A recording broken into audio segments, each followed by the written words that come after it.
everyone.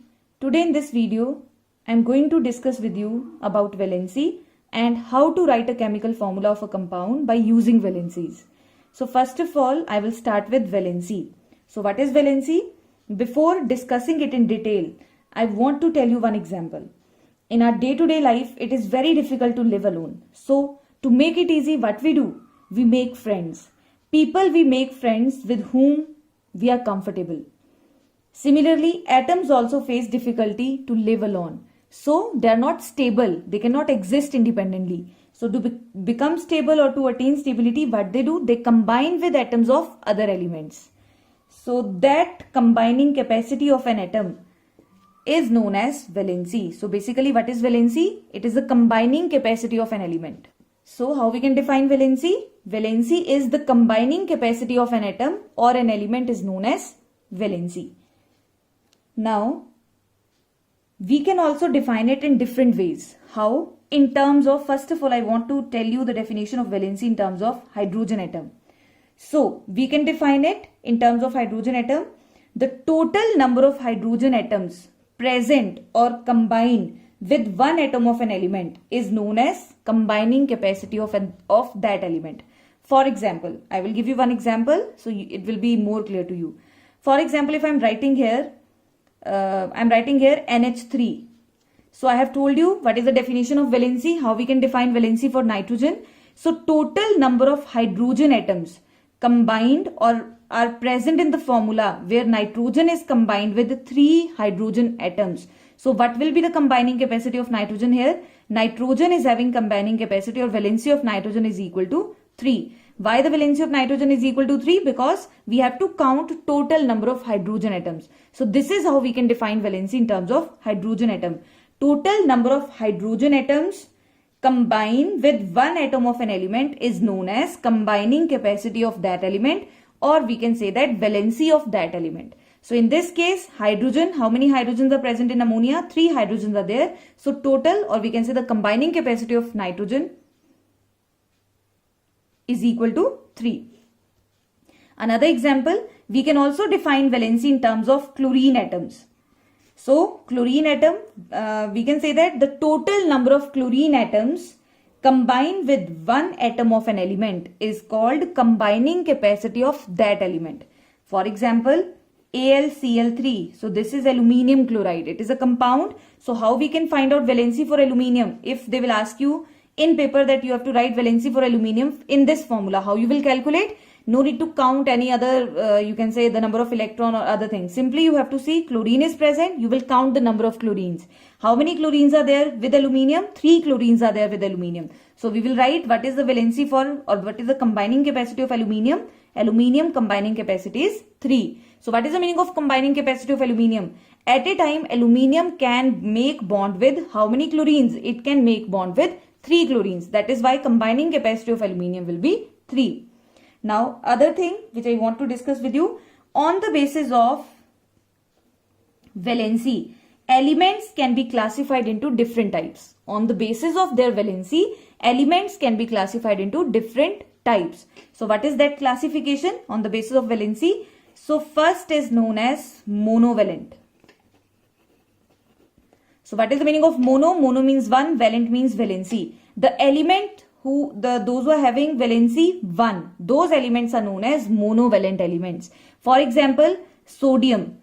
Another example we have hydrogen. Another example we have chlorine. So all these elements, they are having valency 1. So these elements are known as monovalent elements. Now second we have divalent. So elements having valency 2, they are known as divalent elements. For example, if we consider the valency of magnesium, it is having valency 2. We consider oxygen, it is also having valency 2. We consider sulfur, it is also having valency 2. So these elements are known as divalent element. Now third we have trivalent. From the name we can define these terms.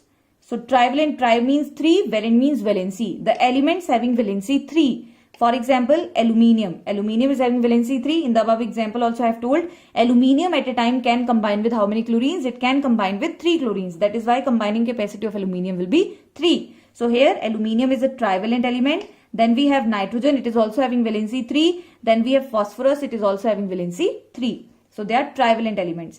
And then last we have tetravalent. Tetravalent means, tetra means 4, valent means valency. The elements having valency 4. So in this we can give the example of carbon and we can give the example of silicon. So carbon and silicon, they have valency 4. That is why they are known as tetravalent elements. So this is how we can classify elements on the basis of their valencies. So hope it is clear to you. So now next is, this is how we can define valency in our lower classes. But when we move to higher classes, now the definition of valency is a bit complicated. So how we can define valency, or we can say the modern definition for valency.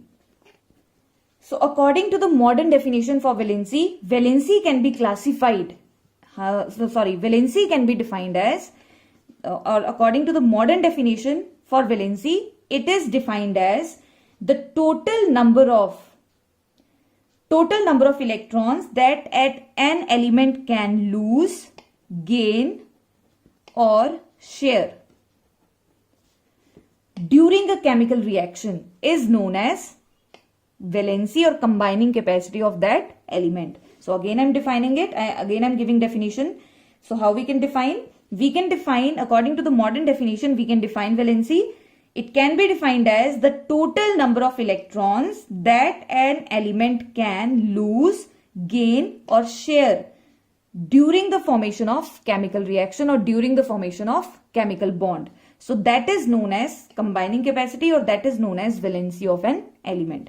How we can explain it? I will give you a few examples. So first of all, during the chemical reaction, when sodium combined with chlorine, during the chemical reaction of sodium and chlorine, when these two elements, they combine together, they form NaCl. Now during the formation of NaCl, how this NaCl is formed? First of all, in case of sodium, electronic configuration is 281 because atomic number is 11.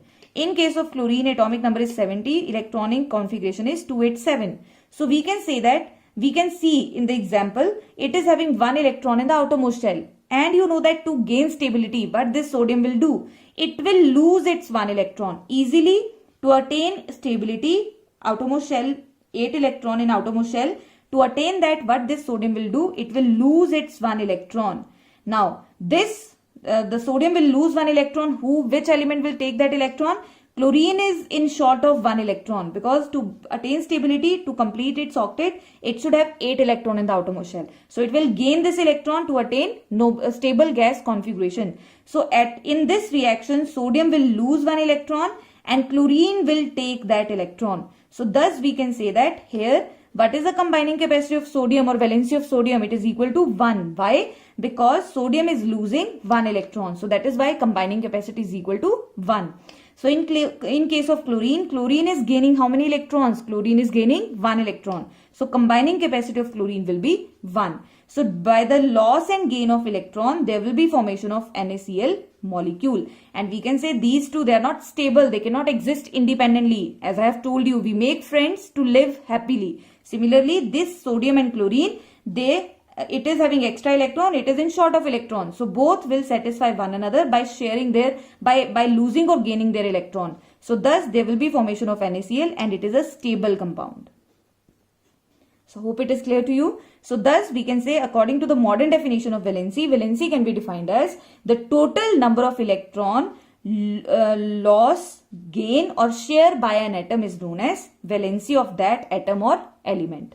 So now next I want to tell you about another example where the element they share electrons. So another example is CH4. So it is methane. So you know carbon in the outermost shell, it is having 4 electrons.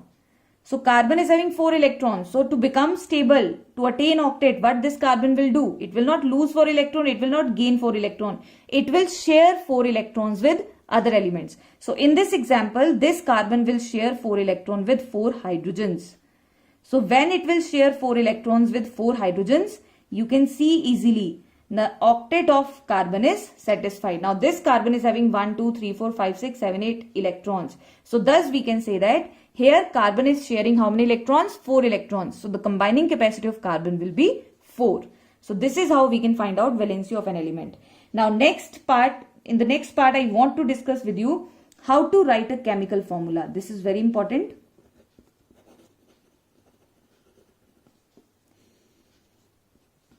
So now I want to tell you how we can construct a chemical formula by using valency. So we have to follow certain steps. So one by one I will tell you the steps by giving one example. So first step is, first of all, you should know the name of the compound, whose formula you want to write. So for example, if I want to write formula of aluminium chloride, I will write aluminium chloride, name of the compound. And then first step is, I will mention the symbol of the elements or the species present in the formula or the compound. So here aluminium and the second species is chlorine. So first, always there is a rule, always you will write positive ion or radical first and negative ion or radical afterwards. Or the element having positive valency we will write first and the element having negative valency we will write afterwards. So I will write this, first step is I will mention the symbols. This is first step. I will write the symbol of the elements or the species present in the compound. So aluminium is having a symbol Al and chlorine is having symbol Cl. Now second step is, after writing the symbol I will mention valencies of each element at the top. So aluminium is having valency 3, chlorine is having valency 1. I will write valencies at the top. Now third step is, I have to find out highest common factor. Means if there is any common factor between these two valencies. For example, if one side it is 2, other side it is 4. So we can cancel out. So in that case we have to cancel out with the highest common factor. We have to divide both the valencies. But in this case there is nothing common in between these two valencies. So we will ignore this step while writing the formula of aluminium chloride. Now fourth step is, after simplifying the valencies, what we will do? We will interchange the valencies. So what is the meaning of interchanging the valencies? Now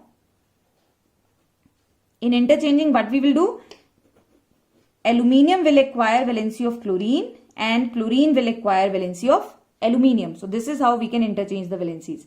After interchanging the valencies, we have to write formula. How we will write formula? Now this superscript will become subscript and this superscript will also become subscript. Okay. Now what we will write here? Al1, Cl3. So we can ignore 1 because 1 atom already we have written. So no need to mention 1. So we can write the formula for aluminium chloride is equal to AlCl3. So thus by looking at the formula we can find out, if we know the formula we can easily calculate the valency. Now 3 chlorines are there, so it means what is the valency of aluminium? Aluminium is having valency 3. Now on the other hand, this is one method. Another method how you can write. You can follow any method for writing the formula. So in another method, according to another method, how you will write? Aluminium, first of all, first step is same, you have to mention the symbols. Second step is you will write valencies, that is also same, you will write valencies at the top. Chlorine valency 1, aluminium valency 3. Now after this, now in this case again you will find out HCF, highest common factor, if there is. Then you will find out highest common factor and you will divide the valencies with that common factor. And then after that what you will do, you will crisscross the valencies.